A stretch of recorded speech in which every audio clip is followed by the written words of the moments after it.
اعوذ باللہ من الشیطان الرجیم بسم اللہ الرحمن الرحیم افحسبتم انما خلقناکم عبثا وانکم الینا لا ترجعون فتعالى اللہ الملک الحق لا الہ الا هو رب العرش الکریم ومن يدع مع الله إلها آخر لا برهان له به فإنما حسابه عند ربه إنه لا يفلح الكافرون وقل رب اغفر وارحم وأنت خير الراحمين صدق الله العظيم رب اشرح لي صدري ويسر لي أمري واحلل عقدة من لساني يفقهوا قولي۔ سورہ مومنون کی جو آخری 4 آیات ہیں بہت جامع ہیں، بہت پرجلال ہیں۔ افحسبتم، کیا تم نے یہ سمجھا تھا یا کیا تم نے یہ سمجھا ہے؟ اگر تو جو سلسلہ چلا آ رہا تھا گفتگو کا آیت نمبر 84 سے لے کر اور اختتام تک جو یہ سلسلہ ہے، جس کے بارے میں نے آپ کو بتایا تھا کہ قاری محمد صدیق المنشاوی ہیں کہ جنہوں نے بہت عمدہ قرأت کی ہے اس حصے کی، اگرچہ شروع کی آیات میں کوئی تکلف بلکہ تصنع بھی ہے، اور آخری یہ جو آیات ہیں یہ ان کا بھی حق ادا نہیں ہوا ہے، لیکن درمیانی آیات واقعہ یہ ہے کہ میں سمجھتا ہوں کہ سننے کے قابل ہے، اس کی ایک خاص کیفیت ہے جو قلب پر وارد ہوتی ہے۔ ان آخری آیات میں اگر اسی کے سلسلہ کلام کے ساتھ سمجھیں تو گویا کہ اللہ تعالیٰ ان لوگوں سے، جہنمیوں سے یہ کہہ رہے ہیں کہ کیا تم نے یہ سمجھا تھا؟ افحسبتم انما خلقناکم عبثا وانکم الینا لا ترجعون، کیا تم نے یہ سمجھا تھا کہ ہم نے تمہیں بیکار پیدا کیا تھا، بے مقصد پیدا کیا تھا، اور یہ کہ تم ہماری طرف لوٹائے نہیں جاؤ گے؟ یعنی یہ کہ در حقیقت اگر آخرت کا تصور موجود نہ ہو تو تخلیق انسانی کا مقصد کو سمجھ میں نہیں آتا۔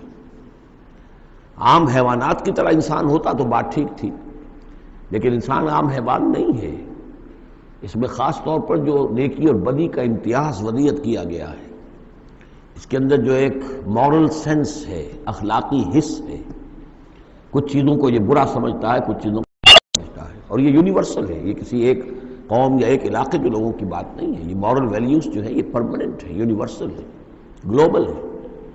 تو آخر ان کا نتیجہ کیا ہے؟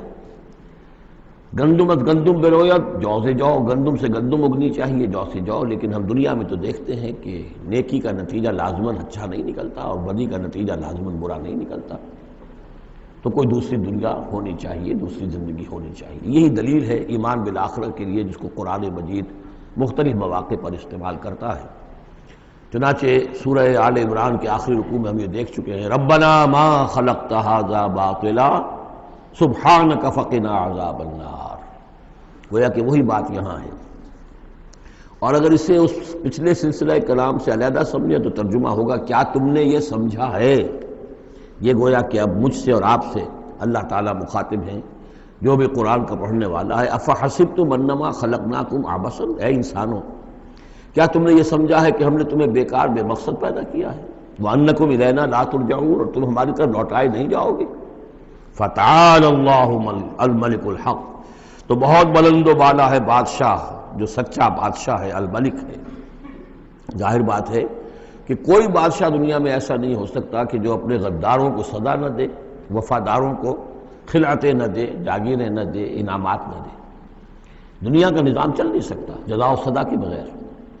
تو وہ الملک القدوس الملک الحق کیسے ممکن ہے کہ وہ اپنے جانثاروں، وفاداروں، تابع داروں، ان کو کوئی اجر و ثواب نہ دے، ان کی کوئی قدر افزائی نہ کرے، ان کی جو جانثاریاں ہیں ان کا انہیں کوئی صلہ نہ دے، اور جو ان کے غدار تھے، اس کے باغی تھے، انہیں کوئی سزا نہ دے؟ کیسے ممکن ہے؟ وہ تو بادشاہ ہے بہت بلند و بالا، اور بادشاہ برحق ہے، لا الہ الا ہو، اس کے سوا کوئی معبود نہیں، رب العرش الکریم، وہ بہت عزت والے عرش کا مالک ہے۔ ومن يدع مع اللہ الہا آخر، اور جو کوئی بھی پکارے گا اللہ کے ساتھ کسی اور الہ کو، یعنی اللہ کے ساتھ پکارنا ہے، اللہ کو بھی پکار رہا ہے، کسی اور کو بھی پکار رہا ہے، لا برہان لہ بہ، اس کے لیے، اس کے حق میں، اس کے تائید میں کوئی برہان، کوئی دلیل موجود نہیں ہے۔ فإنما حسابہ عند ربہ، تو اس کا حساب جو ہے اس کے رب کے پاس ہے، اللہ تعالیٰ اس سے حساب لے لے گا۔ انہ لا یفلح الکافرون، اس میں کوئی شک نہیں ہے کہ ایسے کافر فلاح نہیں پائیں گے۔ وقل رب اغفر وارحم وانت خیر الراحمین، اور دعا کرو کہ پروردگار ہمیں معاف فرما، ہمیں بخش دے اور ہم پر رحم فرما، اور یقیناً تو تمام رحم کرنے والوں میں سب سے بہتر رحم کرنے والا ہے۔ سورۃ النور۔ اب یہاں 14 وہ جو صورتیں تھیں جو میں نے عرض کیا جو مکیات ہیں مسلسل، ان میں سے ایک سورہ حج کے بارے میں اور ایک سورہ رعد کے بارے میں بھی بعض لوگوں کا خیال ہے کہ وہ مدنی ہیں، لیکن واقعہ یہ ہے کہ جن کو بھی مکی اور مدنی صورتوں کے مزاج سے واقفیت ہو گئی ہے، جو اس کو پہچانتے ہیں، وہ جانتے ہیں کہ یہ سارا سلسلہ جو ہے مکیات کا ہے اور ان میں کوئی مدنی صورت نہیں ہے۔ کہیں کہیں کسی مدنی آیت کا شامل ہو جانا یہ بالکل علیحدہ بات ہے، لیکن یہ کہ اب ان 14 صورتوں کے بعد اب یہ ہے واحد صورت مدنی ہے، اور یہ سورۃ النور ہے۔ یہ سن 6 کے آس پاس نازل ہوئی ہے، سن 6 ہجری، اور اس میں ایک بہت اہم واقعہ جو آیا ہے وہ حضرت عائشہ صدیقہ رضی اللہ تعالی عنہ پر جو تہمت لگائی تھی منافقین نے، اور اس میں سب سے بڑا رول تو تھا رئیس المنافقین عبداللہ ابن ابی کا، لیکن یہ کہ اور دوسرے منافقین بھی اور ان کے ساتھ ہی کچھ سادہ لوح مسلمان بھی اس فتنے میں کہیں شریک ہو گئے تھے، متاثر ہو گئے تھے، اور یہ کافی یوں سمجھیے کہ خود حضور صلی اللہ علیہ وسلم کے لیے بھی اور حضرت عائشہ صدیقہ کے لیے تو بہت ہی زیادہ تکلیف کا اور کرب کا یہ دور رہا ہے۔ بسم اللہ الرحمن الرحیم۔ سورۃ انزلناها وفرضناها وانزلنا فیها آیات بینات لعلکم تذکرون۔ یہ ایک سورت ہے، یہ انداز کسی اور سورت کا نہیں ہے، اس انداز میں اس کا آغاز، اور سورۃ نکرہ کو اگر تفخیم کے لیے مانا جائے تو یہ ایک عظیم سورت ہے جو ہم نے نازل کی ہے، اور ہم نے اس کو لازم کیا ہے تم پر، فرض کیا ہے تم پر۔ وانزلنا فیہا آیات بینات، اور اس میں ہم نے اپنی بڑی روشن آیات نازل کی ہیں، لعلکم تذکرون، تاکہ تم یاد رکھو، تاکہ تم نصیحت اخذ کرو۔ اس سورہ مبارکہ کا جوڑا جو ہے وہ آپ کو 8 مکی صورتوں کے بعد پھر جا کر ملے گا، اور وہ ہے سورہ احزاب۔ ان دونوں میں بڑی گہری مناسبت ہے، اور تقریباً حجم بھی برابر ہے، دونوں 9 رکوعوں پر مشتمل ہیں، اگرچہ اس کی آیات جو ہیں یہ چونکہ بعد میں نازل ہوئی ہے تو 9 رکوع 64 آیات میں ہے، وہاں 9 رکوع 73 آیات میں ہے، وہ پہلے نازل ہوئی، وہ سن 5 میں نازل ہوئی، یہ سن 6 میں نازل ہوئی، لیکن دونوں میں آیت نمبر 35 سورہ احزاب کی بھی سورہ نور کی بھی نہایت اہم ہے، ایمان کی حقیقت اور اسلام کی کیفیات کے بارے میں۔ الزانیۃ والزانی فاجلدوا من کل واحد منہما 100 جلدہ، زنا کرنے والی عورت ہو خواہ زنا کرنے والا مرد ہو، ہر ایک کو ان میں سے 100 کوڑے مارے جائیں۔ ولا تأخذکم بہما رأفۃ فی دین اللہ، اور تمہیں اللہ کے اس دین کے معاملے میں نہ روک دے کوئی شے ان کے اوپر مہربانی کے راستے سے، نہ تمہیں روک لے پکڑ لے، لا تأخذکم بہما، ان کے ساتھ نرمی اور ان کے ساتھ شفقت، فی دین اللہ، اللہ کے دین میں، یہ اللہ کا دین ہے، اللہ کی شریعت ہے، یہ اللہ کی حد ہے، اور اس حد کے اجرا میں کسی کی ہمدردی، کسی کے ساتھ تمہارا تعلق، تمہاری دل کی نرمی، تمہاری شفقت یہ کہیں آڑے نہ آ جائے۔ ان کنتم تؤمنون باللہ والیوم الآخر، اگر تم ایمان رکھتے ہو اللہ پر اور یوم آخر پر۔ یہ جو حد ہے یہ ہے اصل میں زانی زانیہ جو غیر شادی شدہ ہو اس کے لیے 100 کوڑے ہیں، یہ حد ہے جو قرآن میں آئی ہے۔ زانی اور زانیہ اگر شادی شدہ ہے تو اس کی حد قرآن میں نہیں ہے، لیکن وہ سنت رسول صلی اللہ علیہ وسلم سے ثابت ہے، اور شریعت اسلامی کا چونکہ جو اس کی سورسز ہیں، اس کی ایک بنیاد ہے اللہ کی کتاب، اور دوسری بنیاد جو انڈیپینڈنٹلی قرآن مجید سے آزاد ہو کر ایک مستقل بنیاد ہے، مستقل سورس ہے، وہ سنت رسول ہے صلی اللہ علیہ وسلم۔ تو رجم کا جو حکم ہے وہ سنت سے ہے، اور جیسا کہ میں آپ کو بتا چکا ہوں اصل میں یہ اس قاعدہ کلیہ کے تحت ہے کہ سابقہ شریعت میں، شریعت موسوی میں بعض احکام وہ تھے کہ جن کی نفی نہیں آئی ہے، اور انہیں جو کہ نبی اکرم صلی اللہ علیہ وسلم نے اس امت کے اندر بھی جاری رکھا ہے۔ ان میں سے یہ 2 حکم جو ہیں بہت اہم ہیں، ایک قتل مرتد کا حکم ہے، اور دوسرے زانی اور زانیہ جو شادی شدہ ہو اس کے سنسار کیے جانے کا حکم ہے۔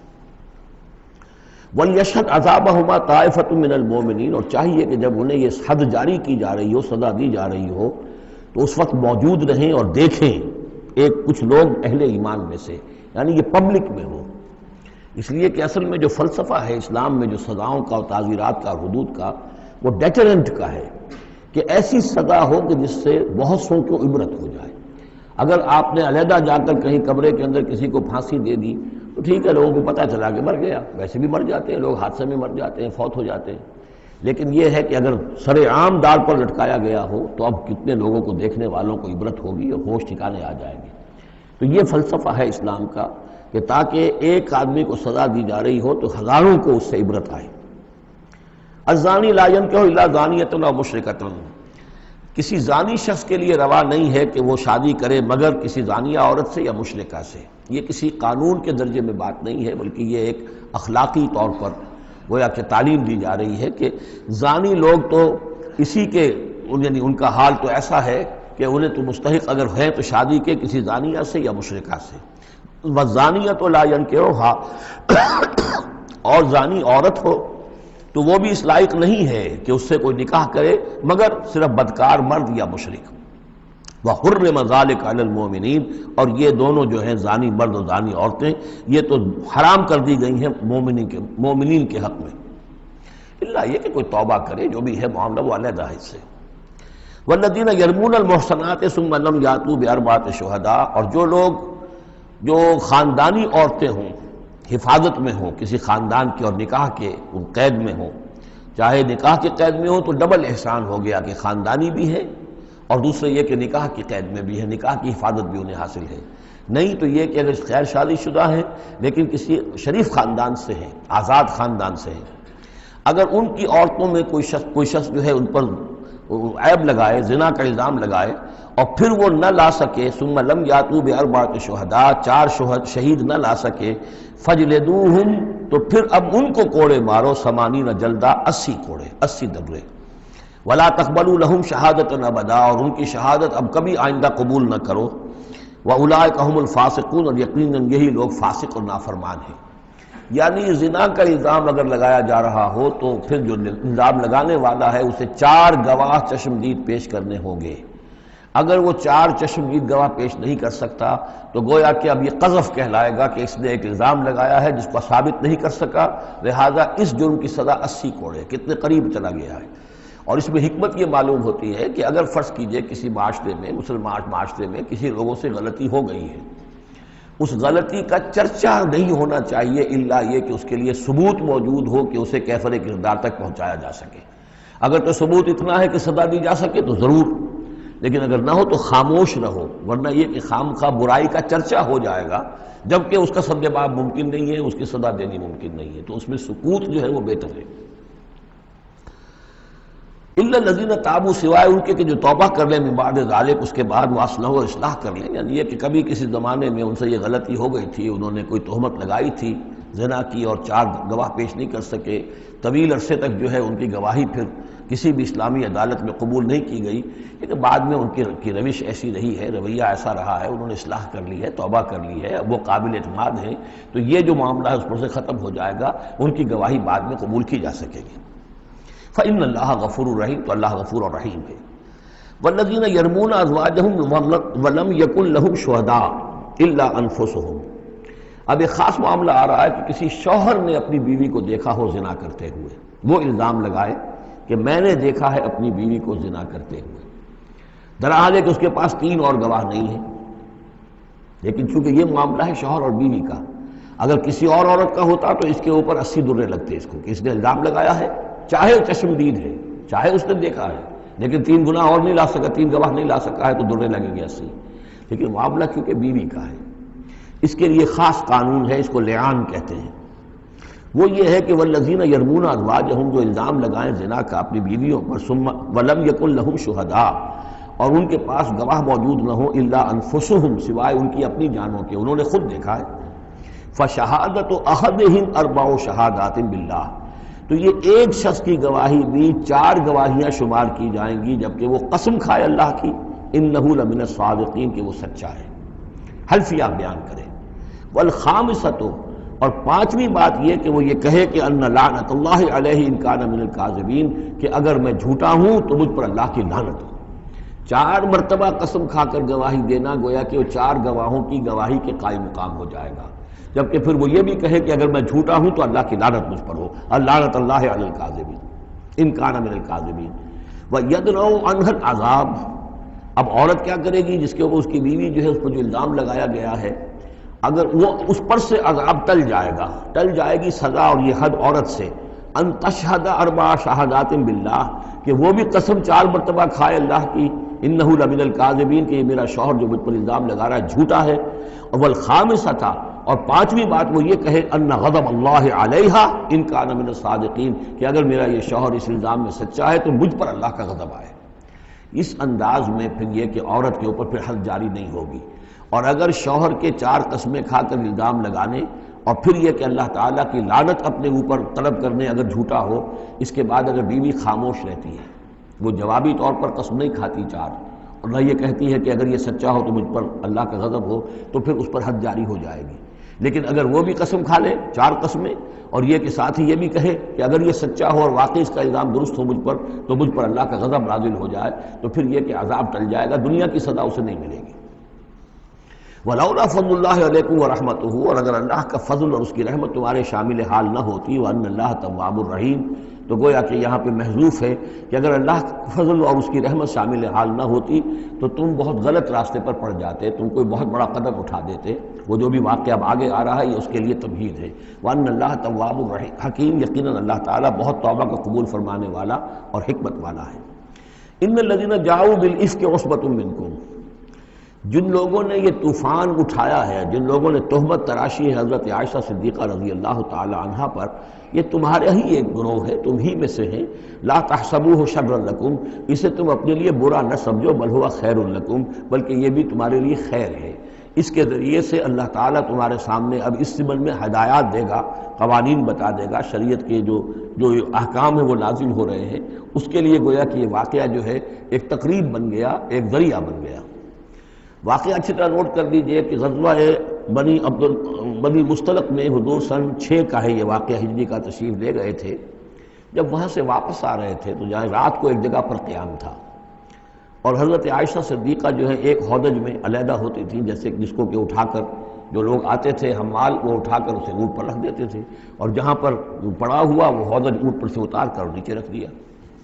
تو رات کو کہیں قضائے حاجت کے لیے نکلی، پیشاب وغیرہ کی حاجت ہوئی، وہ کہیں گئیں، وہاں کچھ دیر لگ گئی، اور دیکھا واپس آ کر تو کہیں ہار اپنا گر گیا تھا، اس ہار کو دیکھنے کے لیے واپس گئیں۔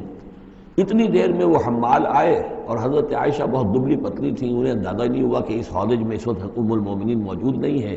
انہوں نے اٹھایا اور وہ کوچ کا وقت ہو گیا تھا، اونٹ کے اوپر رکھا اور قافلہ چل دیا۔ اب جب یہ آئیں واپس تو اب دیکھا کہ وہ تو قافلہ جا چکا، ہکا بکا کیا کریں، تنہا ہے، رات کا وقت ہے۔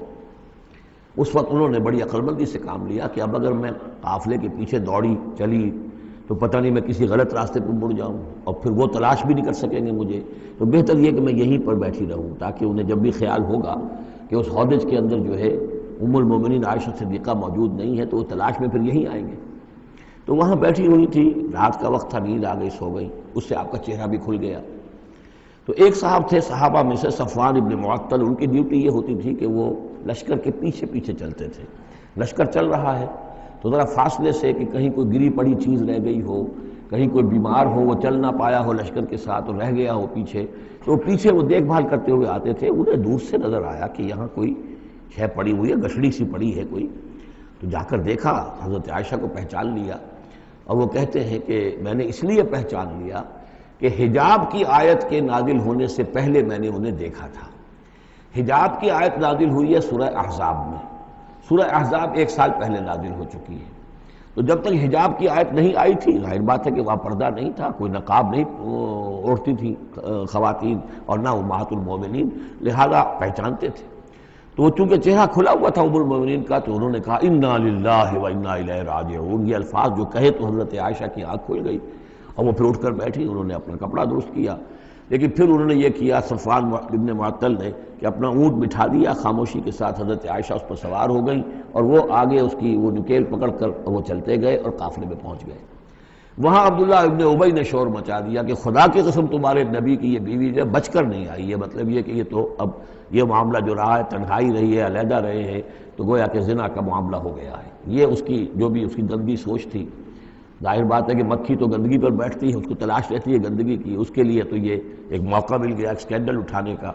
یہ اسکینڈل بڑھتے بڑھتے ایک طوفان بن گیا، اور اس میں بعض جو ہیں بہت ہی مخلص لوگ بھی، حضرت حسان ابن ثابت رضی اللہ تعالیٰ عنہ جو دربار نبوی کے گویا کہ سرکاری شاعر تھے، ان کا بھی معاملہ اس کے اندر ایسا ہو گیا کہ وہ بھی ملوث ہو گئے۔ تو یہ ہے واقعہ افک کا۔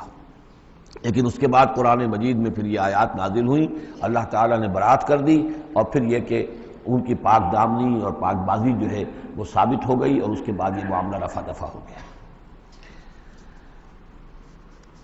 ان الذين جاءوا بالافك عصبة منكم لا تحسبوه شرا لكم بل هو خير لكم لكل امرئ منهم ما اكتسب من الاثم۔ اس میں جس شخص نے بھی جو گناہ کمایا ہے وہ اس کو مل جائے گا، اس کے حصے میں درج ہو جائے گا۔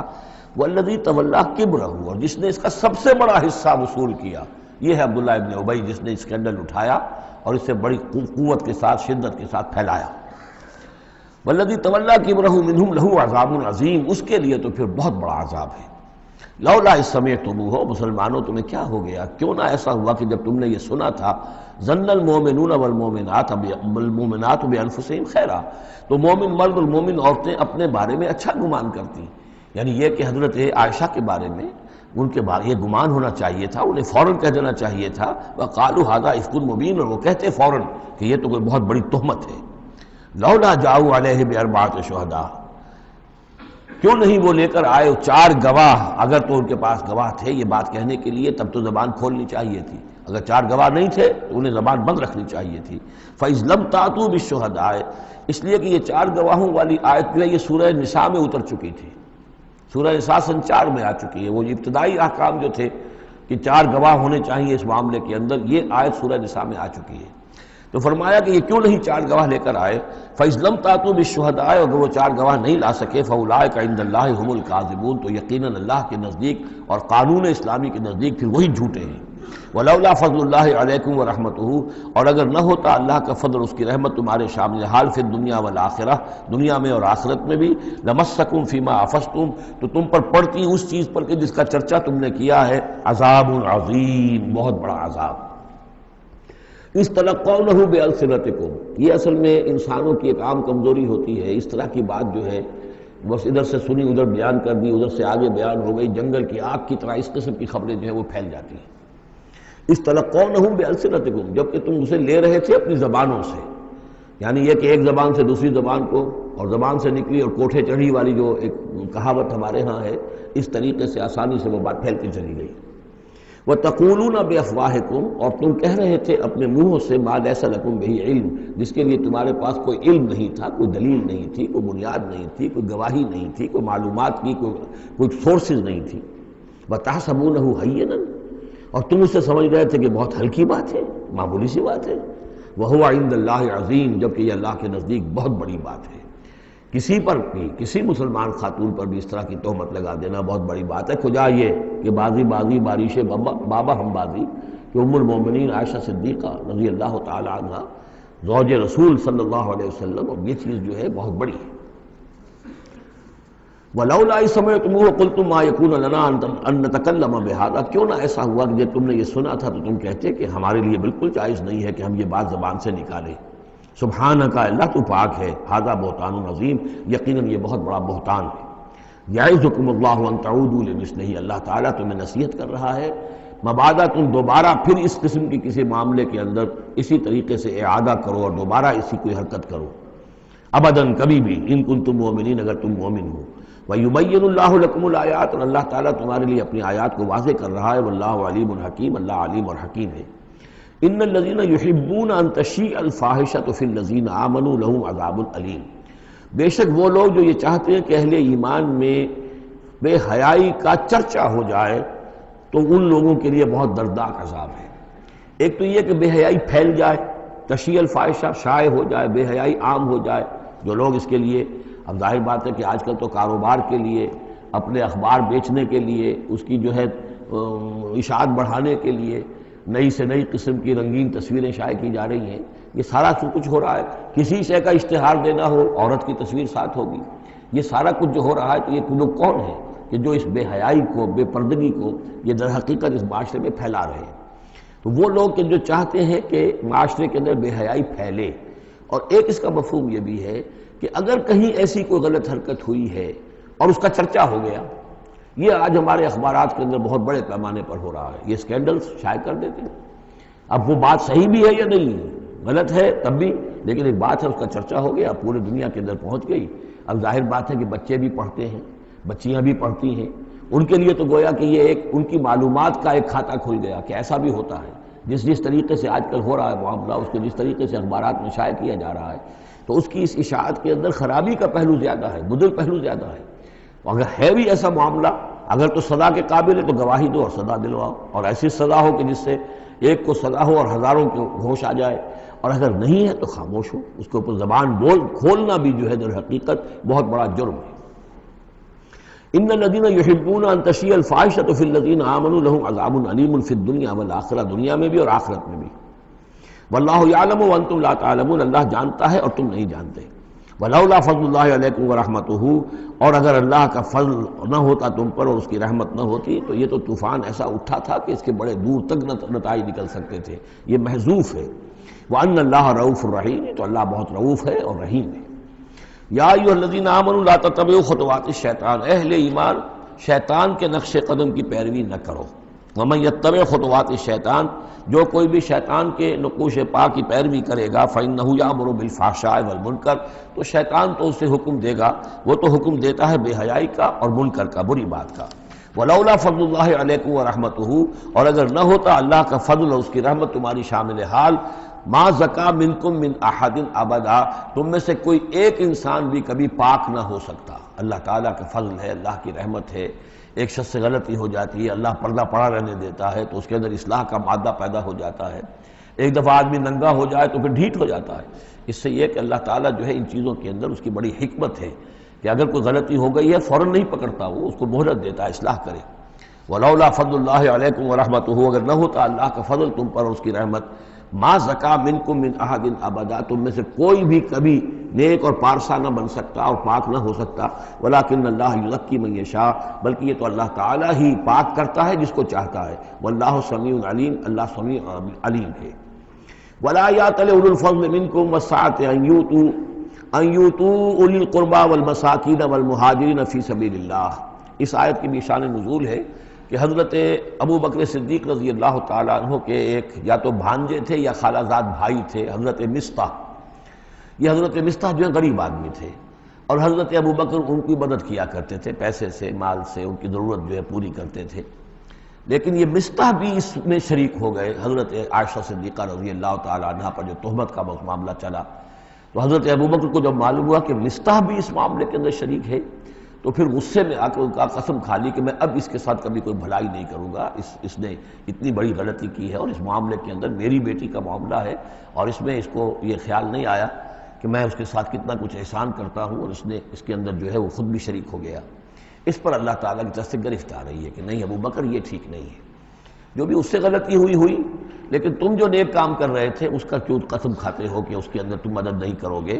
ولا یأتل اولو الفضل منکم، اور نہ قسم کھائیں جو فضل والے ہیں، درجے والے ہیں تم میں سے، جن میں اللہ نے فضیلت دی ہے، نیکی میں بھی، ایمان میں بھی فضیلت دی ہے، دولت میں بھی فضیلت دی ہے، وسعت، اور جنہیں کشادگی دی ہے، مال کی کشادگی دی ہے، ان یؤتوا اولی القربى، کہ وہ کوئی صلہ رحمی کریں اپنے قرابت داروں کے ساتھ، کچھ دیں مال اور صدقہ و خیرات دیں اپنے قرابت داروں کو، والمساکین والمہاجرین، اور محتاجوں کو اور وطن چھوڑنے والے مہاجرین کو، فی سبیل اللہ، اللہ کی راہ میں، تو یہ قسم نہ کھائیں۔ ولیعفوا ولیصفحوا، انہیں چاہیے کہ معاف کر دیں اور درگزر سے کام لیں۔ الا تحبون ان یغفر اللہ لکم، کیا تم یہ نہیں چاہتے کہ اللہ تمہیں معاف کرے؟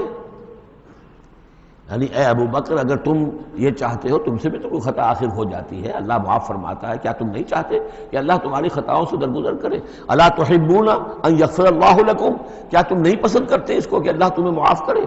اس پر اس آیت کو سنتے ہی حضرت ابوبکر صدیق کے الفاظ یہ نقل کیے گئے، بلا یا ربنا انا نحبہ، کیوں نہیں پروردگار ہم ضرور چاہتے ہیں کہ تو ہمیں معاف فرما دے۔ انہوں نے اپنی قسم کا کفارہ دیا اور اس کے بعد جو بھی وہ کرتے تھے ان کے ساتھ بھلائی اور نیکی اس سلسلے کو جاری کر دیا۔ واللہ غفور رحیم، اور اللہ تعالیٰ غفور ہے اور رحیم ہے۔ ان الذین یرمون المحصنات الغافلات المؤمنات، یقیناً وہ لوگ کہ جو تہمت لگاتے ہیں ان پاک دامن عورتوں پر کہ جو غافل ہیں، جن کو ان چیزوں کا ہوش بھی نہیں ہے، جن کا گمان بھی ادھر نہیں گیا، المومنات اہل ایمان میں سے، لعنوا فی الدنیا، ایسی معصوم اور پاک دامن عورتوں پر جو تہمت لگانے والے ہیں ان پر پھٹکار ہے دنیا میں بھی اور آخرت میں بھی، ولہم عذاب عظیم، اور ان کے لیے بہت بڑا عذاب ہے۔ یوم تشہد علیہم السنتہم وایدیہم، جس دن کے ان کے خلاف گواہی دیں گے، تشہد علیہم، علی کو نوٹ کر لیجئے، جس دن کے ان کے خلاف گواہی دیں گے، السنتہم ان کی اپنی زبانیں گواہی دیں گی، وایدیہم ان کے اپنے ہاتھ گواہی دیں گے، وارجلہم ان کے پاؤں گواہی دیں گے، بما کانوا یعملون، اب جو کچھ عمل وہ کر رہے تھے۔ یہ ہاتھ ہمارے پاس اللہ کی امانت ہے، میں اس سے غلط کام کر رہا ہوں تو یہ انڈر پروٹیسٹ میرا حکم تو مان رہا ہے، اس لیے کہ اللہ تعالیٰ نے مجھے میرے حوالے سے کیا ہوا ہے، لیکن اس کے اندر پروٹیسٹ ہے۔ قیامت کے دن یہی میرے خلاف مقدمہ کرے گا، پروردگار تو نے مجھے اس کے حوالے کیا تھا اور یہ مجھ سے میرے ذریعے سے غلط کام کرتا رہا۔ یہ پاؤں جو ہیں ہمارے خلاف گواہی دیں گے کہ پروردگار ہم اس کے تابع تھے، اس کے حکم کے مطابق چل رہے تھے، یہ بدبخت ہمیں چوری کرنے کے لیے جاتا تھا تو اس کے لیے استعمال کرتا تھا، یا کوئی اور برا کام کرنے کے لیے ہمارے پیروں ہمیں استعمال کرتا تھا۔ یومئذ یوفیہم اللہ دینہم الحق، اس دن اللہ تعالیٰ ان کا پورا بدلہ ان کو دے دے گا۔ یہ دین کے لفظ کو یہاں نوٹ کیجئے، دین بدلے کو کہتے ہیں، دین مالک یوم الدین، جزا و سزا کے دن کا مالک، بدلے کا دن۔ وَيَعْلَمُونَ أَنَّ اللَّهَ هُوَ الْحَقُّ الْمُبِينُ، اور وہ جان لیں گے کہ اللہ تعالیٰ ہی ہے الحق، سچا اور ہر بات کو کھول کر بیان کر دینے والا۔ الخبیثات للخبیثین والخبیثون للخبیثات، ناپاک عورتیں ناپاک مردوں کے لیے ہیں اور ناپاک مرد ناپاک عورتوں کے لیے ہیں، اور طیبات والطیبات للطیبین والطیبون للطیبات، اور ستھرے اور پاک باز جو خواتین ہیں وہ پاک باز مردوں کے لیے ہیں، اور پاک باز جو مرد ہیں وہ پاک دامن خواتین کے لیے ہیں۔ اولئک مبرؤون مما یقولون، یہ لوگ بری ہیں ان چیزوں سے کہ جو لوگ کہتے ہیں۔ لہم مغفرۃ ورزق کریم، ان کے لیے مغفرت ہے اور رزق کریم ہے۔ یہ دونوں آیات جو ہیں در حقیقت اخلاقی تعلیم کی نوعیت کی ہیں کہ اتنی اخلاقی حس معاشرے کے اندر رہے کہ جس کے ساتھ کوئی بدنامی کا معاملہ ہو جائے پھر وہ خود محسوس کرے کہ میں آئسولیٹ ہو کر رہ گیا ہوں یا رہ گئی ہوں اس معاشرے کے اندر، یہ معاشرے کے اندر یہ عام روش پیدا ہو جائے۔ جیسے کہ پہلے آیا تھا وہ اس کے اندر بھی یہی بات تھی کہ زانی نکاح نہ کرے مگر کسی زانیہ سے یا کسی مشرکہ سے، وہ اس لائق نہیں ہے کہ اس کے نکاح میں کوئی مسلمان خاتون آئے پاک دامن اور عفت والی۔ اس طرح زانیہ جو ہے اس سے کوئی نکاح نہ کرے سوائے مشرک کے، یہ قانونی چیزیں نہیں ہیں، جیسا کہ میں نے عرض کیا یہ اخلاقی، تاکہ ایک نفرت پیدا ہو زنا سے، بدکاری سے۔ اسی طریقے سے معاشرے کے اندر ایک عام فضا، ایک حس ایسی پیدا ہو جائے کہ جس میں جو لوگ بھی ایسی گراوٹوں میں مبتلا ہوں وہ خود اپنی آنکھوں میں ذلیل ہو کر رہ جائیں۔ یا ایھا الذین آمنوا لا تدخلوا بیوتا غیر بیوتکم حتی تستأنسوا، اب اس حوالے سے بہت سے جو احکام آ رہے ہیں، یہ سورہ نور اور سورہ احزاب ان دونوں میں معاشرتی احکامات ہیں۔ معاشرتی احکامات میں خاص طور پر وہ جو ایک آیت آئی ہے سورہ بنی اسرائیل میں، وَلَا تَقْرَبُوا الزِّنَا إِنَّهُ كَانَ فَاحِشَةً وَسَاءَ سَبِيلًا، اس زنا کا سد باب کرنے کے لیے اسلام کے معاشرتی نظام میں بہت دور دور تک اقدامات کیے گئے ہیں۔ قریب مت جاؤ زنا کے، یعنی زنا کو ایریڈیکیٹ کرنا معاشرے میں یہ ایک بہت بڑا آبجیکٹو ہے، اور اس کے لیے دور دور تک اقدامات، مثلا پردہ ہے، ستر ہے، لباس کے احکام دیے گئے ہیں۔ معاشرہ جو ہے ہمارا جو ہے وہ مکسڈ سوسائٹی نہ ہو، مخلوط معاشرہ نہ ہو، مردوں کی ذمہ داریاں علیحدہ ہیں، عورتوں کی علیحدہ ہیں، معاشرہ جو ہے سیگریگیٹڈ ہو، مردوں اور عورتوں کے درمیان اختلاط نہ ہو۔ یہ ساری چیزیں کس کے لیے ہیں؟ یہ اسی لیے ہے کہ یہ در حقیقت اس قدر شدید کشش ہے مرد اور عورت کے اندر، یہ اللہ نے جو دو جنسیں بنائی ہیں، اور اس میں یقیناً جو سیکس کا معاملہ اتنا پورٹنٹ موٹیو ہے کہ اس کو اگر پوری طریقے سے جیسے گھوڑا بہت منہ زور ہو تو اسے بہت باندھ کر رکھنا پڑے گا اور بڑا اس کو کنٹرول کرنے کے لیے محنت کی ضرورت ہے، اسی طریقے سے اس سیکس کو ڈسپلن کرنا اور صحیح انداز میں اس کو جو ہے ہارنس کرنا اور اس کے لیے یہ ہے کہ غلط راستوں سے اس کو بچانا، اس کے لیے بڑے دور دور تک احکام دیے گئے اور یہ پورا معاشرتی نظام اسلام کا اسی بنیاد پہ اب قائم ہے۔ اب اسی میں سے مثلاً یہ گھر کی پرائیویسی بھی ہے، ایک گھر ہے، گھر میں ایک شوہر ہے، اس کی بیوی ہے، اب آپ فوراً چلے گئے سیدھے گھر کے اندر، نہیں، اے اہل ایمان مت داخل ہوا کرو گھروں میں اپنے گھروں کے سوا، حتیٰ تستانسوا، یہاں تک کہ بول چال کر لو، اجازت لے لو، وتسلموا علی اہلہا، اور اذن لینے کی اس وقت جو ہوتی تھی شکل وہ یہی کہ جا کر دروازے پر کہو السلام علیکم، معلوم ہوا کہ کوئی صاحب ہیں کہ جو آئے ہیں ملنا چاہتے ہیں اور اندر آنا چاہتے ہیں۔ اب اس کے بعد یہ کہ وہ اپنی آئیڈینٹی دیں اور پھر ان کو آنے کی اجازت دی جائے، یہ نہیں کہ بے دھڑک چلے جا رہے ہیں۔ ذالکم خیر لکم لعلکم تذکرون، یہی تمہارے لیے بہتر ہے تاکہ تم نصیحت حاصل کرو۔ فإن لم تجدوا فيها أحدا فلا تدخلوها، اگر اس گھر میں کوئی نہ ہو تو پھر اس میں داخل مت ہو، حتیٰ یؤذن لکم، یہاں تک کہ تمہیں اجازت دی جائے، جو گھر کا مالک ہے وہ اگر اجازت دے کہ ہاں میرا گھر اس وقت خالی ہے تم اس میں جا سکتے ہو، ورنہ یہ کہ خالی گھر کے اندر جہاں کوئی نہیں ہے داخلے کی اجازت نہیں ہے۔ وَإِن قِيلَ لَكُمْ، اور اگر کہا جائے تم سے ارجعوا، چلے جاؤ، لوٹ جاؤ، اس وقت میں ملنے کے لیے تیار نہیں ہوں یا میں اپنی کسی مشغولیت میں ہوں، فارجعوا، تو لوٹ جاؤ۔ اب دیکھیے یہ آداب ہیں۔ ہمارے ہاں یہ ہے کہ آپ پہنچ گئے، نہ ٹائم لیا ہوا ہے نہ پہلے سے طے ہے، آپ سمجھتے ہیں کہ مجھے ریسیو کرنا اس کا فرض ہے، کیوں نہیں ملا؟ اس نے انکار کر دیا تو اس کا مطلب یہ کہ بڑا متکبر ہے اور بہت یہ جو ہے شخص جو ہے، یہ نہیں۔ اگر تو آپ وقت طے کر کے گئے ہیں تو اس کا فرض ہے کہ وہ آپ کو ریسیو کرے اور آپ کو وقت دے، لیکن اگر آپ اچانک چلے گئے ہیں تو آپ کو اس کی پرائیویسی پر آپ جو ہے حملہ آور نہیں ہو سکتے۔ وہ اپنے کس کام میں ہے، کس مشغولیت میں ہے، اس کی کیا اہمیت ہے، آپ تو اس کو نہیں جانتے۔ اگر وہ گھر والا کہہ دیتا ارجعوا، وَإِن قِيلَ لَكُمْ ارْجِعُوا فَارْجِعُوا، تو لوٹ جاؤ، ہوا اذکیٰ لکم، یہی تمہارے لیے زیادہ پاک ہے، پاک بازی کا معاملہ، واللہ بما تعملون علیم، اور جو کچھ تم کر رہے ہو اللہ اس سے واقف ہے۔ لیس علیکم جناح ان تدخلوا بیوتا غیر مسکونۃ، اس میں کوئی حرج نہیں ہے کہ تم داخل ہو جایا کرو ایسے گھروں میں کہ جن میں سکونت نہیں ہے، جس میں کوئی لوگ رہتے نہیں ہیں، ریزیڈینشل نہیں ہے۔ اب گوڈاؤنز ہیں، اب ایسا تو نہیں کہ گوڈاؤنز میں آپ نہیں جا سکتے، سامان پڑا ہوا گودام ہے، آپ جا سکتے۔ فیہا متاع لکم، اس میں تمہارا سامان ہے، تو یہ وہی گودام والی بات ہو گئی۔ واللہ یعلم ما تبدون وما تکتمون، اور اللہ جانتا ہے جو تم ظاہر کرتے ہو جو کچھ تم چھپاتے ہو۔ یعنی قانون کی اصل روح کو دیکھنا چاہیے کہ یہ جو روکا جا رہا ہے کہ گھروں میں داخل نہ ہو، تو یہ اصل میں جو پرائیویسی ہے گھر کی اور فیملی کی، اصل میں اس کو ملحوظ خاطر رکھا جا رہا ہے، نہ یہ کہ آپ کہیں کہ صاحب ہم گودام میں بھی داخل نہیں ہو سکتے جب تک کہ پرمیشن جو لکھی ہوئی ہے وہ ہمیں مل نہ جائے۔ قل للمؤمنین یغضوا من ابصارہم، اہل ایمان سے یہ کہیے اے نبی کہ وہ اپنی نگاہوں کو ذرا نیچا رکھا کریں، وَيَحْفَظُوا فُرُوجَهُمْ، اور اپنی شرمگاہوں کی حفاظت کریں۔ ذَلِكَ أَزْكَىٰ لَهُمْ، یہی ان کے لیے زیادہ پاکیزہ ہے اور زیادہ بہتر ہے۔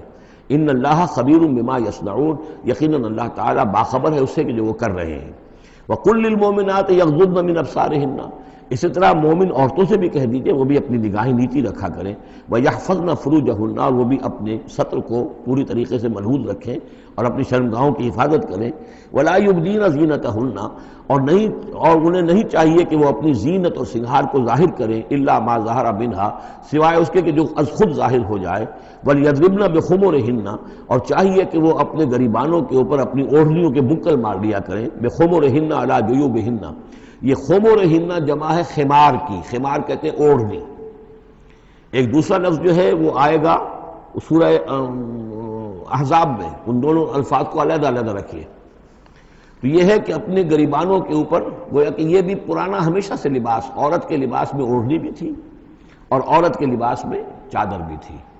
چادر وہ لے کر نکلتی تھی جب گھر سے باہر جاتی تھی، اور اوڑھنی وہ رکھتی تھی جبکہ گھر کے اندر ہوتی تھی۔ یہی جو ہماری تہذیب کے اندر ہے، یہ عرب کی تہذیب میں پہلے بھی تھا۔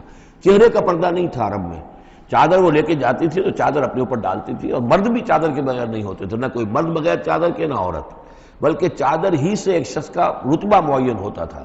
کسی کی چادر بڑی شاندار ہے، دوشالہ اوڑھا ہوا ہے، بہت قیمتی ہے، تو وہ بڑا آدمی ہے، وہ سردار ہے۔ کسی کے بیچارے کی جو ہے معمولی سی چادر ہے۔ اور اسی لیے اس حدیث میں آتا ہے کہ جو شخص تکبر کرتا ہے، الکبر ردائی، تکبر جو ہے وہ تو میری چادر ہے۔ اور یہ عرب میں یہ بڑا کسی شخص کی توہین کرنی ہوتی تھی اس کی چادر گھسیٹتے تھے، گویا کہ اس کی عزت جو ہے اس کو کھینچ لیا ہے۔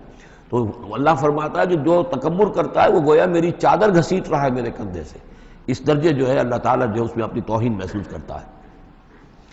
تو وہ اپنی ان اوڑھنیوں کے بکل مار لیا کریں اپنے گریبانوں پر، یعنی یہ کہ یہ انسان کے لیے، عورت کے لیے یہ اس کی زینت کا ایک بہت بڑا حصہ ہے، اس کی جو بھی چھاتی ہے اس کے لیے ایک اضافی کرتا اس نے پہنا ہوا ہے، لیکن کرتے کے اوپر مزید جو ہے یہ ایک بکر اس کی اوڑھنی کا ہو۔ وَلَا يُبْدِينَ زِينَتَهُنَّ، اس کے سینے کے اوپر یہ اضافی ہو جائے گا، وَلَا يُبْدِينَ زِينَتَهُنَّ، اور نہ وہ ظاہر کریں اپنی زینت کو۔ اب یہ ہے جو محرموں کی فہرست آ رہی ہے جس کے سامنے عورت کھلے چہرے کے ساتھ آ سکتی ہے بلا حجاب، اور یہ اتنی طویل فہرست جو دی گئی ہے، آخر سوچنا چاہیے کہ اللہ تعالیٰ نے یوں ہی ایکسرسائز ان فیوٹیلٹی تو نہیں کی ہے۔ کیا فرق ہے اگر ایک عورت کے چہرے کا پردہ نہیں ہے، وہ باہر نکلتی ہے چادر لے کر، اور یہ کہ اس میں کسی اور کے ساتھ اس کا پردہ چہرے کا نہیں ہے، تو پھر یہ پوری فہرست دینے کی ضرورت کیا ہے؟ میرے نزدیک چہرے کا پردہ اسلام کے اندر لازم ہے، اور اس چہرے کے پردے سے مستثنا ہیں یہ لوگ۔ کون لوگ مستثنا ہیں؟ الا لبعولتہن، ان کے شوہر نمبر ایک، او آبائہن، یا ان کے باپ، اور باپ سے مراد باپ، دادا، چچا، یہ سب چلیں گے، او آبائے بعولتہن، یا ان کے شوہروں کے باپ، او ابنائہن، یا ان کے اپنے بیٹے، او ابنائے بعولتہن، یا ان کے شوہروں کے بیٹے، یعنی ان کے شوہروں کی کسی اور بیوی سے اولاد ہے، بیٹے ہیں، تو وہ بھی محرم ہیں، وہ نامحرم نہیں ہے۔ او اخوانہن، یا ان کے اپنے بھائی، او بنی اخوانہن، یا ان کے بھائیوں کے بیٹے، او بنی اخواتہن، یعنی یہ بھتیجے ہو گئے، او بنی اخواتہن، یا ان کے بھانجے، او نسائہن، یا ان کی عورتیں، اپنی عورتیں، جان پہچان کی عورتیں، عام عورتیں نہیں، نسائہن، او ما ملکت ایمانہن، یا یہ کہ جو ان کے غلام اور ان کی لونڈیاں ہیں۔ اکثر و بیشتر اہل سنت کے نزدیک یہاں مرد غلام مراد نہیں ہے بلکہ لونڈیاں مراد ہیں۔ اب التابعین غیر اولی الاربۃ، یا ایسے تابع لوگ جو کہ صرف خدمت گار ہیں، بعض اوقات ہوتا ہے خاندانی طور پر جو ہے وہ خدمت گار کرنے والے ہیں، باپ بھی کہیں ملازم تھا اسی گھر میں، اب اس کی اولاد بھی وہیں پر ہے، وہ بھی کام کر رہی ہے، بچپن سے وہیں پلے ہیں۔ ایسے لوگ ہوتے ہیں کہ جن کو واقعتاً پھر اس گھر کی خواتین سے اس طرح کا خیال کبھی نہیں آ سکتا کہ ان کے بارے میں وہ کوئی بری بات سوچیں۔ ابھی تابعین غیر اولی الاربۃ، یا وہ تابع کہ جو کہ کوئی غرض نہیں رکھتے اس قسم کے معاملات سے، من الرجال، مردوں میں سے۔ ابھی الطفل الذین لم یظہروا علی عورات النساء، یا وہ لڑکے کہ جو ابھی عورتوں کے جو مخفی معاملات ہیں ان سے واقف ہی نہیں، ابھی وہ جنسی جو بھی باتیں ہیں ان سے واقف نہیں ہیں۔ ولا یضربن، یہ اب یہ فہرست مکمل ہو گئی، یہ ہیں محرم لوگ جن کے سامنے عورت بغیر چہرے کے پردے کے آ سکتی ہے۔ باقی یہ کہ زینت جو خود بخود ظاہر ہو جائے، اب ظاہر ہے کہ آپ نے چادر بھی لی ہوئی ہے، کسی خاتون نے برقع بھی اوڑھا ہوا ہے، لیکن اب کسی کا قد ہے، ماشاءاللہ وہ قد ایسا ہے، سر قد ہے کوئی خاتون، تو وہ کہاں چھپائے گی اس قد کو؟ وہ تو ظاہر ہو جائے گا۔ جسم متناسب ہے، اب وہ جسم تو ظاہر ہو جائے گا۔ اس اعتبار سے ما ظہر منہا کو لوگوں نے لے لیا چہرے کے لیے، یہ بالکل غلط ہے۔ چہرے کا تو پردہ میرے نزدیک لازم ہے، اور یہ کہ باقی یہ کہ ان کے سامنے چہرے کے سمیت عورت آ سکتی ہے۔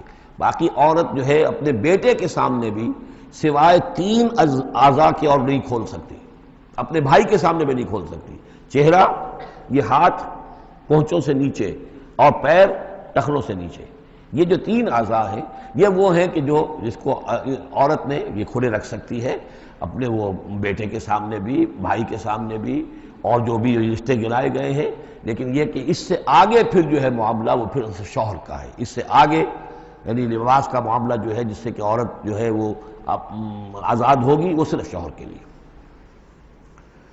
وَلَا يَضْرِبْنَ بِأَرْجُلِهِنَّ لِيُعْلَمَ مَا يُخْفِينَ مِنْ زِينَتِهِنَّ، اور نہ یہ ایسا ہو کہ وہ اپنے پاؤں مار کر چلیں، کوئی زیور جو ہے پاؤں میں پہنا ہوا اس کی جھنکار ہو تاکہ لوگوں جو ہے ادھر متوجہ ہو جائیں۔ لِيُعْلَمَ مَا يُخْفِينَ مِنْ زِينَتِهِنَّ، تاکہ لوگوں کے علم میں آ جائے کہ کیا انہوں نے چیز چھپائی ہوئی ہے اپنی زینت میں سے، کیا زیورات پہنے ہوئے ہیں۔ وَتُوبُوا إِلَى اللَّهِ جَمِيعًا أَيُّهَا الْمُؤْمِنُونَ، اور اے اہل ایمان سب کے سب مل کر اللہ کی جناب میں توبہ کرو، لَعَلَّكُمْ تُفْلِحُونَ، تاکہ تم فلاح پاؤ۔ وَأَنكِحُوا الْأَيَامَ مِنكُمْ، اور دیکھو اپنی بیواؤں کی شادیاں کر دیا کرو۔ وَالصَّالِحِينَ مِنْ عِبَادِكُمْ، یہ بھی اب ایک بہت اہم ہے بات۔ ہندوانہ ہمارا معاشرہ جو ہے وہ بیوہ کی شادی جو ہے وہ تو جائز بھی نہیں سمجھتا، یا بہت ہی یوں سمجھیے کہ اس کے نزدیک بہت ہی ناپسندیدہ بات ہے، اور ہمارے ہاں بھی یہ ہو گیا ہے۔ حالانکہ یہاں حکم ہے انکحوا الایام منکم، بیواؤں کی شادیاں کر دیا کرو، والصالحین من عبادکم و امائکم، اور تمہاری جو بانیاں ہوں، غلام ہوں، ان میں سے بھی جو سمجھدار ہوں، جن کے کردار کے بارے میں تمہیں اعتماد ہو، ان کی بھی شادیاں کر دیا کرو۔ ایک کی کنیز ہے، ایک کا غلام ہے، ان کی شادی ہو جائے۔ اب ظاہر بات ہے وہ کنیز جو ہے اپنے آقا کے، اب اس کے ساتھ وہ تمتع نہیں کر سکے گا، اس لیے کہ اس نے اجازت دے دی ہے کہ اس کی کنیز کی شادی ہو گئی ہے کسی غلام کے ساتھ۔ وَالصَّالِحِينَ مِنْ عِبَادِكُمْ وَإِمَائِكُمْ إِنْ يَكُونُوا فُقَرَاءَ، اگر وہ فقیر ہوں گے، مہر وغیرہ دینے کی ان کے اندر ہمت نہیں ہے، صلاحیت نہیں ہے، يُغْنِهُمُ اللَّهُ مِنْ فَضْلِهِ، تو اللہ تعالیٰ ہو سکتا ہے کہ ان کو اپنے فضل سے غنی کر دے۔ واللہ واسع علیم، اللہ واسع بہت سمائی رکھنے والا، کشائش والا، کشادگی والا اور جاننے والا ہے۔ یعنی یہ بھی ہے کہ کسی وقت انسان سوچے کہ اگر میں شادی کروں گا تو وہ بھی اپنی قسمت ساتھ لے کر آئے گی، کیا پتہ کہ میرے اس وقت حالات جو ہیں اگر کچھ خراب بھی ہیں تو اللہ تعالیٰ اس کی قسمت سے، اس کے حوالے سے وہ اللہ تعالیٰ میرے لیے رزق کا دروازہ کھول دے۔ وَلْيَسْتَعْفِفِ الَّذِينَ لَا يَجِدُونَ نِكَاحًا، اور جو لوگ نکاح کی قدرت بالکل نہ رکھتے ہوں، شادی کر ہی نہ سکتے ہوں، کچھ بھی نہ ہو ان کے پاس، نہ کوئی گھر ہو جس میں کہ اپنی بیوی کو رکھ سکیں، نہ کوئی نان نفقے کا سامان ہو، نہ کوئی مہر دے سکیں، وَلْيَسْتَعْفِفْ، تو انہیں چاہیے کہ وہ اپنی عفت کی حفاظت کریں، پوری طریقے سے اپنے اس جو جنسی جذبے کو کنٹرول کریں۔ الَّذِينَ لَا يَجِدُونَ نِكَاحًا حَتَّى يُغْنِيَهُمُ اللَّهُ مِنْ فَضْلِهِ، یہاں تک کہ اللہ تعالیٰ انہیں اپنے فضل سے غنی کر دے۔ وَالَّذِينَ يَبْتَغُونَ الْكِتَابَ مِمَّا مَلَكَتْ أَيْمَانُكُمْ فَكَاتِبُوهُمْ، اور تمہارے غلاموں میں سے جو تمہارے ساتھ چاہیں مکاتبت کرنا۔ یہ مکاتبت کا قاعدہ یہ تھا کہ غلام یہ طے کرتا تھا کہ جناب میں آپ کو اتنے لاکھ درہم دے دوں گا، اتنی مدت کے اندر اندر آپ مجھے آزاد کر دیجئے، تو یہ معاہدہ ہو گیا، اب وہ آزاد ہو گیا۔ لیکن آزادی اسی میں ہے کہ اسے وہ رقم اتنی عرصے کے اندر ادا کرنی ہے، اب وہ کمائے گا، محنت کرے گا، کوشش کرے گا اور وہ رقم ادا کر دے گا۔ یہ مکاتبت تھی۔ تو جو بھی تمہارے غلاموں میں سے مکاتبت چاہیں، مما ملکت ایمانکم فکاتبوہم، تو یہ مکاتبت کر لیا کرو۔ قرآن مجید نے وہ تمام راستے کھولے ہیں کہ جن سے غلاموں کی آزادی کا جو ہے آسانی کے ساتھ تدریجاً سہج انداز کے اندر ان کی غلامی کا جو ہے سلسلہ ختم ہو کر آزادی کی طرف راستہ کھل جائے۔ فَقَاتِبُوهُمْ إِنْ عَلِمْتُمْ فِيهِمْ خَيْرًا، اگر تم دیکھ رہے ہو ان کے اندر کہ خیر ہے، بھلائی ہے، واقعتاً یہ شخص اعتماد کیا جا سکتا ہے، یہ بھاگ نہیں جائے گا اور یہ جو بھی کرنا چاہ رہا ہے معاہدہ اس کو پورا کرنے کی اس کی نیت ہے۔ وَآتُوهُمْ مِن مَالِ اللَّهِ الَّذِي آتَاكُمْ، پھر ایسے لوگوں کو جنہوں نے مکاتبت کی ہو تم بھی مال دیا کرو، جو اللہ کا مال تمہارے پاس اللہ نے تمہیں دیا ہے، یعنی لوگ مدد بھی کریں اس کی تاکہ وہ اپنی اس رقم کو جلد از جلد ادا کر کے اور وہ پھر آزاد ہو جائے۔ وَلَا تُكْرِهُوا فَتَيَاتِكُمْ عَلَى الْبِغَاءِ، اور دیکھو اپنی باندیوں کو، چھوکریوں کو، یہ جو وہاں پہ باندیاں کنیزیں ہوتی تھیں انہیں بدکاری پر مجبور نہ کرو۔ ان اردنا تحسنا، اگر وہ چاہیں کہ وہ پاک دامن رہیں، وہ کسی قلعے میں رہیں، اور ان سے چونکہ یہ بھی رواج وہاں تھا، ان باندیوں سے پھر وہ پیشہ کراتے تھے۔ اب یہ اصل میں اصلاح ہو رہی ہے اس معاشرے کی، اور اس کے اندر ان چیزوں کو رفتہ رفتہ روکا جا رہا ہے۔ جیسے سورہ نساء میں آیا تھا، ایسا بھی ہوتا تھا کہ باپ کی بیویاں جو ہیں اپنی جو سوتیلی مائیں ہیں انہیں اپنے گھر میں ڈال دیا، لیکن یہ ساری چیزیں رفتہ رفتہ ایک ایک کر کے پھر ان کی بندش ہوئی ہے۔ تو وہ اپنی اولونیوں سے پیشہ کراتے تھے اور کمائی خود کھاتے تھے۔ تو فرمایا یہ بہت غلط ہے، لِتَبْتَغُوا عَرَضَ الْحَيَاةِ الدُّنْيَا، تاکہ تم حاصل کرو دنیا کی زندگی کا سامان۔ وَمَنْ يُكْرِهُنَّ فَإِنَّ اللَّهَ مِن بَعْدِ إِكْرَاهِهِنَّ غَفُورٌ رَحِيمٌ، اور اگر کوئی ان کو مجبور کرے گا اس کام کے لیے تو اللہ تعالیٰ ان کی اس مجبوری کی بنا پر ان کے حق میں غفور اور رحیم ہوگا۔ تم پر وبال آئے گا، جو کام یہ غلط کروائے گا وبال اس پر آئے گا۔ اگر وہ خود جو ہے مجبوراً کر رہی ہے اور وہ اس کے لیے ذہناً تیار نہیں ہے تو بہرحال اللہ اس کے حق میں غفور اور رحیم ہوگا۔ وَلَقَدْ أَنزَلْنَا إِلَيْكُمْ آيَاتٍ مُبَيِّنَاتٍ، اور دیکھو ہم نے نازل کر دی ہیں تمہاری جانب یہ روشن آیات، وَمَثَلًا مِّنَ الَّذِينَ خَلَوْا مِن قَبْلِكُمْ، اور وہ ساری باتیں بھی ہم نے بتا دی ہیں کہ جو ان لوگوں میں تھیں جو تم سے پہلے تھے۔ یہ ساری گندگیاں، معاشرتی خرابیاں جو ہیں یہ پہلوں کے اندر بھی تھیں، ہم نے ان سب کی نشاندہی کر دی ہے۔ وَمَوْعِظَةً لِّلْمُتَّقِينَ، اور اہل تقویٰ کے لیے ہم نے نصیحت یہ نازل فرما دی ہے۔ قَدْ جَاءَتْكُم مَوْعِظَةٌ مِّن رَّبِّكُمْ وَشِفَاءٌ لِّمَا فِي الصُّدُورِ۔ اب یہ 5واں رکوع آ رہا ہے اور یہ ہمارے اس منتخب نصاب کا جو دوسرا حصہ ہے، ایمان کی بحث، اس کے ضمن میں یہ بہت اہم درس ہے۔ اور یہ آیت نمبر 35 جو آ رہی ہے یہ قرآن مجید کی عظیم ترین آیات میں سے ہے۔ اس سورہ مبارکہ کی بھی آیت نمبر 35 اور سورہ احزاب میں بھی بالکل ٹھیک یہی نمبر، آیت نمبر 35 آپ کو ملے گی۔ یہ ایمان پر اور وہ اسلام کی کیفیات پر قرآن مجید کی عظیم ترین آیات ہے۔ اللہ نور السماوات والارض، اللہ آسمانوں اور زمین کا نور ہے. مثل نور ہی، اس پر ایمان کی مثال، اس کے نور ایمان کی مثال ایسی ہے کمشکاتن، جیسے ایک طاق ہے، فیہا مصباح، اس میں ایک چراغ روشن ہے. المصباح فی زجاجہ، وہ چراغ جو ہے چمنی کے اندر ہے، شیشہ ہے اس کے اوپر، جیسے لالٹینیں ہوتی تھی پچھلے زمانے میں، گلوب کے ساتھ جو ہے وہ لیمپ ہوتے تھے. الزجاجۃ کأنہا کوکب دری، اور وہ شیشہ چمک رہا ہے جیسے کہ ایک چمکدار ستارہ ہو. یوقد من شجرۃ، اور اس مصباح میں، اس دیے میں، اس چراغ میں جلایا جا رہا ہے تیل، کس کا؟ ایک شجرہ مبارکہ زیتونہ کا، ایک ایسا مبارک درخت زیتون کا، لا شرقیۃ ولا غربیہ، جو نہ شرقی ہے نہ غربی ہے. یعنی یہ کہ درخت ہے، جھنڈ ہے ایک. اب اگر تو اس جھنڈ کے مشرق میں کوئی درخت ہے تو صبح کی دھوپ تو انہیں ملے گی، شام کی نہیں ہوگی. مغرب میں ہے تو شام کی دھوپ مل جائے گی، صبح کی نہیں ملے گی. ایک علیحدہ کھڑا ہوا ہے کوئی، جس کے نہ ادھر کوئی اور ہے نہ ادھر کوئی اور درخت ہے، تو پورے دن کی تمازت دھوپ کی جو ہے وہ جذب کر رہا ہے. اور ایسے درخت کا جو روغن زیتون ہوتا تھا وہ بہت صاف شفاف، اسی کی مثال دی جا رہی ہے کہ نہ شرقی ہے نہ غربی ہے، وہ کسی جانب سے اوٹ میں ہے ہی نہیں. یکاد زیتھا یضیء، اس کا جو روغن ہے وہ بھڑک اٹھنے کو بیتاب ہے، قریب ہے کہ روشن ہو جائے. وَلَوْ لَمْ تَمْسَسْهُ نَارٌ، چاہے اسے ابھی آگ نے چھوا ہی نہ ہو. نور علی نور، جب آگ مس کر جائے، چھو جائے، تو پھر نور علی نور ہے، وہ بھڑک اٹھتا ہے. یہدی اللہ لنورہ من یشاء، اللہ تعالی ہدایت فرماتا ہے اپنے نور کی جانب جس کو چاہتا ہے. وَيَضْرِبُ اللَّهُ الْأَمْثَالَ لِلنَّاسِ، اور اللہ تعالی مثالیں بیان کرتا ہے لوگوں کے لیے. وَاللَّهُ بِكُلِّ شَيْءٍ عَلِيمٌ، اور اللہ ہر چیز کا کما حقہ علم رکھتا ہے. یہ اصل میں ایمان کے لیے، اس کے اجزاء ترکیبی کے لیے بہترین تمثیل ہے، جس کو میں پہلے بیان کرتا رہا ہوں کہ ایک ہے فطرت، انسانی فطرت. اگر فطرت سلیم ہے تو اس کے اندر یہ ایمانی حقائق موجود ہیں، معرفت خداوندی موجود ہے. البتہ اس پر کوئی پردے آ گئے ہیں، اس کے اوپر جو ہے کچھ غلاف پڑ گئے ہیں، اور جب آتی ہے وہی وہ اس کو ایکٹیویٹ کرتی ہے. آیات الہیہ جو ہیں، آیات قرآنیہ، وہ اندر کے اندر جو ڈورمنٹ اس کی کانشسنس ہے ایمان کی، اس کو ایکٹیویٹ کر کے شعور پر لے آتی ہے. اس کو یوں سمجھے کہ جیسے تیل ہے. اب تیل ایک ہے کڑوا تیل، جس سے کہ ہم دیے کبھی جلایا کرتے تھے، اب تو شاید ہی کہیں آپ نے دیکھا ہو دیا کس کو کہتے ہیں. لیکن اس میں وہ کڑوا تیل جو جلتا تھا، تو کڑوا تیل خود آگ نہیں پکڑ سکتا، اس میں بتی ڈالنی پڑتی تھی. کوئی کپڑے کی بتی ہے بٹکر، یا یہ کہ وہ روئی کی بتی بنائی ہے، اس بتی کا پھر آگ لگاتے تھے تو جل تو رہا ہے تیل، لیکن بواسطہ بتی، براہ راست وہ تیل جلنے کی پوزیشن میں نہیں ہے. لیکن ایک تیل ہے پیٹرول، اس کو جو کڑوے تیل سے روشنی حاصل کرنے کے لیے جتن کرنے پڑ رہے ہیں آپ کو جلانے کے لیے، اور پیٹرول گویا کہ بیتاب ہے، وہ بھڑک اٹھنے کو بیتاب ہے، ذرا سی چنگاری قریب آئی اور بھڑک گیا. اسی طریقے سے انسانوں کی طباع کا فرق ہے. کچھ لوگوں کی جو فطرت ہے اتنی سلیم ہوتی ہے، اتنی نیکی ہوتی ہے اس کے اندر، کہ جیسے ہی وہی سامنے آئی، آئینہ جگمگا اٹھا ایک دم، اس لیے کہ اوپر غبار ہے ہی نہیں، اس کے اوپر کوئی اور جو ہے پردے پڑے ہوئے ہیں ہی نہیں. یہ مثال صدیقین کی ہے، جو میں نے کل بھی آپ سے عرض کیا تھا کہ جیسے کہ حضور نے فرمایا، میں نے جس کے سامنے بھی دعوت ایمان رکھی، اس نے کچھ نہ کچھ توقف اور تردد ضرور کیا، سوائے ابو بکر کے، کہ ایک لحظے کا بھی توقف نہیں کیا.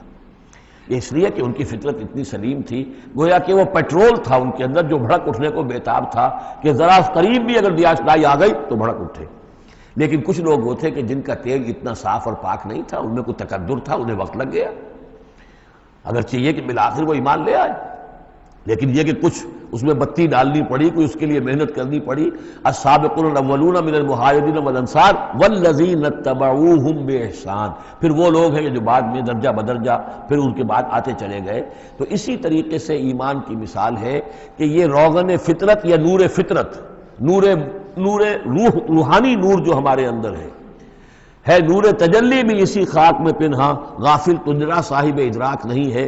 وہ جو ہماری روح کے اندر ہے، روح ملکوتی کے اندر جو نور ہے، یہ نور اور باہر سے جو قرآن کا نور، وحی کا نور آیا، ان دونوں کے نور کے اجتماع سے پھر نور علی نور کی کیفیت پیدا ہوئی. اب وہ نور ایمانی جو ہے وجود میں آ گیا. اللہ نور السماوات والارض مثل نورہ کمشکاۃ فیہا مصباح المصباح فی زجاجہ. اور ذہن میں رکھیے یہ ہمارا جو پنجر ہے پسلیوں کا، اس کی واقعتاً طاق کی سی شکل ہے. یہ نیچے سے چوڑا ہو رہا ہے، اوپر سے تنگ ہو رہا ہے. طاق ایسے ہی ہوتے تھے. ڈائفرام جو ہے وہ اس طاق کا گویا کہ فلور ہے، جو ہمارے ایبڈومینل کیویٹی کو چیسٹ کیویٹی سے علیحدہ کرنے والا عضو ہے، اور دل رکھا ہوا ہے اس کے اوپر. یہ گویا کہ چراغ ہے. اس دل میں نور ایمان ہوتا ہے. اس دل کے اندر جو ہے وہ اللہ کا نور، اور یہ نور بنا ہے دو چیزوں سے. ایک وہ نور فطرت جو اس کے اندر موجود تھا، اس کی روح کے اندر، اور ایک نور وحی. ان دونوں کے اجتماع سے نور علی نور، وہ نور جو ہے وہ نور ایمان کی شکل میں اس قلب کے اندر جو ہے وہ جاگزی ہوا اور قلب منور ہو گیا. المصباح فی زجاجہ، الزجاجۃ کأنہا کوکب دری یوقد من شجرۃ مبارکۃ زیتونۃ لا شرقیۃ ولا غربیہ یکاد زیتها یضیء ولو لم تمسسہ نار نور علی نور یہدی اللہ لنورہ من یشاء. یہ نور علی نور ہے. دو نوروں کے جمع ہونے سے یہ نور ایمان وجود میں آیا. نور فطرت، نور وحی. اور اللہ تعالیٰ ہدایت دیتا ہے اپنے نور کی جس کو چاہتا ہے. اور اللہ یہ مثالیں لوگوں کے لیے بیان کرتا ہے. باقی اللہ کو تو ہر شے کا کما حقہ علم ہے. مثال کی ضرورت انسانوں کے لیے ہے کہ جو ان لطیف حقائق کو ایسے ہی خود نہیں سمجھ سکتے. اب جن لوگوں کے دلوں میں یہ نور ایمان پیدا ہو جاتا ہے، ان کی ایک جھلک دکھائی جا رہی ہے کہ ان کی شخصیت، ان کی زندگی کی دلچسپیاں کیا ہوتی ہیں. فی بیوت اذن اللہ ان ترفع ویذکر فیہا اسمہ، ان گھروں میں نے حکم دیا کہ انہیں بلند کیا جائے، یعنی مساجد. بلند کرنے سے مطلب یہ کہ ان کو نمایاں بنایا جائے. ہر مسلمان آبادی میں معلوم ہو کہ مسجد ایک نمایاں شے ہے. یہ ضروری نہیں کہ اس کی ڈیکوریشن ہو، اس کے اوپر جو ہے خام خواہ تکلفات میں پیسے خرچ کیے جائیں، لیکن یہ کہ ایک تو یہ کہ وہ نمایاں ہونی چاہیے، معلوم ہو کہ اس آبادی کا مرکز یہ ہے. نمبر دو یہ ہے کہ ترفع، اس کو ہر طریقے سے، ہر معنوی گندگی سے بھی پاک رکھا جائے. وَيُذْكَرَ فِيهَا اسْمُهُ، اس میں اس کا نام لیا جائے. يُسَبِّحُ لَهُ فِيهَا بِالْغُدُوِّ وَالْآصَالِ، یہ جو صاحب ایمان لوگ ہیں جن کے دلوں میں ایمان کی قندیلیں روشن ہیں، یہ تسبیح کرتے ہیں اللہ کی ان گھروں کے اندر، صبح کے وقت بھی اور شام کے وقت بھی. رجال، وہ جوان مرد، لا تلہیہم تجارت ولا بیع عن ذکر اللہ واقام الصلاۃ، جن کو غافل نہیں کر سکتی نہ کوئی تجارت، نہ کوئی خرید و فروخت اللہ کی یاد سے اور نماز کے قائم کرنے سے، وایتاء الزکاۃ، اور زکوٰۃ کی ادا کرنے سے. یخافون یومن، یہ سب کچھ کر کے بھی وہ ڈرتے رہتے ہیں، لرزاں و ترساں رہتے ہیں، کانپتے رہتے ہیں اس دن کے تصور سے. تتقلب فیہ القلوب والابصار، جس میں کہ دل بھی الٹ جائیں گے اور نگاہیں بھی الٹ جائیں گی. لیجزیہم اللہ احسن ما عملوا، تاکہ اللہ تعالیٰ ان کو بدلے میں دے بہترین جزا ان کے اعمال کی. وَيَزِيدَهُم مِّن فَضْلِهِ، اور اضافہ کرے اپنی طرف سے اپنے فضل میں سے. وَاللَّهُ يَرْزُقُ مَن يَشَاءُ بِغَيْرِ حساب، اور اللہ تعالیٰ چاہتا ہے دیتا ہے جس کو چاہتا ہے بغیر حساب. اللہم ربنا اجعلنا منہم، یہ تو مومن صادق کے لیے ایمان ان کے دلوں میں ہے، اس کی تمثیل یہ ہے، اور ان کے کردار کی جھلک یہ ہے. اب ایک ہے بین بین کے لوگ، ایمان تو نہیں ہے لیکن کچھ نہ کچھ نیکی کے کام کرتے ہیں، کچھ اپنے دل کی تسلی کے لیے، کچھ اپنے ضمیر کو مطمئن کرنے کے لیے. ان کی نیکی حقیقی نیکی نہیں ہے. وہ لیس البر ان تولوا وجوہکم قبل المشرق والمغرب، اس آیت کو ذہن میں رکھیے. والذین کفروا، اور جو لوگ ایمان سے تہی ہیں، محروم ہیں، کافر ہیں، ان کی نیکیاں، ان کے اعمال کیا ہیں؟ کسراب، جیسے ریت ہو، سراب ہو. بقیۃ، ایک چٹیل میدان میں. یحسبہ الظمآن ماء، پیاسا سمجھتا ہے کہ پانی ہے. حتی اذا جاءہ، یہاں تک کہ وہ جب وہاں پہ گھسٹ گھسٹ کر بھی پہنچتا ہے تو معلوم ہوتا ہے لم یجدہ شیئا، کچھ نہیں پاتا وہاں پر. ووجد اللہ عندہ، اور اللہ کو پاتا ہے وہاں موجود. فوفاہ حسابہ، تو اللہ تعالیٰ اس کا حساب اسے پورا چکا دیتا ہے. واللہ سریع الحساب، اور اللہ جو ہے حساب چکانے میں دیر نہیں لگاتا. یعنی یہ جو نیکیاں ہوتی جھوٹی نیکیاں، ملمے کی نیکیاں، حقیقی ایمان نہیں ہے، ایمان باللہ نہیں ہے، ایمان بالآخرت نہیں ہے، لیکن یوں ہی کچھ نہ کچھ نیکیاں ہیں، کچھ خدمت خلق کے کام ہے. اس طرح کی چیزیں اللہ کی نگاہ میں ان کی کوئی وقت نہیں. اس کے لیے پہلے ایک مثال سورہ ابراہیم میں آ چکی ہے. دوسری مثال یہ کہ یہ نیکیاں سراب کے مانند ہیں، جنہیں پیاسا سمجھتا ہے کہ یہ پانی ہے، حقیقت میں پانی نہیں ہے. اب تیسرا جو کردار ہے وہ یہ ہے کہ جن کے دلوں میں، جن کی زندگیوں میں یہ جھوٹ موٹ کی نیکی بھی نہیں ہے، نفس پرستی اور دنیا پرستی، اور ان کے اندر ہر طرح کی گندگی جو ہے وہ آ چکی ہے. ان کی مثال کیا ہے؟ او کظلمات فی بحر اللجی، یا جیسے کہ اندھیرے ہوں ایک بڑے گہرے سمندر میں. یغشاہ موجن، اس کے اوپر ایک موج چڑھی ہوئی ہو، من فوقہ موجن، اس کے اوپر ایک اور موج ہو، من فوقہ سحاب، اور اوپر جو ہے بادل بھی ہوں، یعنی اندھیری رات ہے، کوئی روشنی نہیں، اوپر بادل ہے، نہ چاند اور ستاروں کی کوئی روشنی نہیں آ رہی، اور اس کے ساتھ ہی یہ ہے کہ موج کے اوپر موج چڑھی ہوئی ہے۔ ظلمات بعضها فوق بعض، یہ اندھیروں پر اندھیرے ہیں۔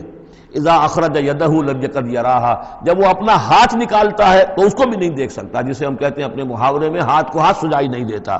وَأَلَّمْ يَجْعَلِ اللَّهُ لَهُ نُورًا، اور جس کو اللہ تعالیٰ ہی نے کوئی نور عطا نہ کیا ہو، فَمَا لَهُ مِن نور، تو اس کے لیے پھر کہیں کوئی نور نہیں ہے۔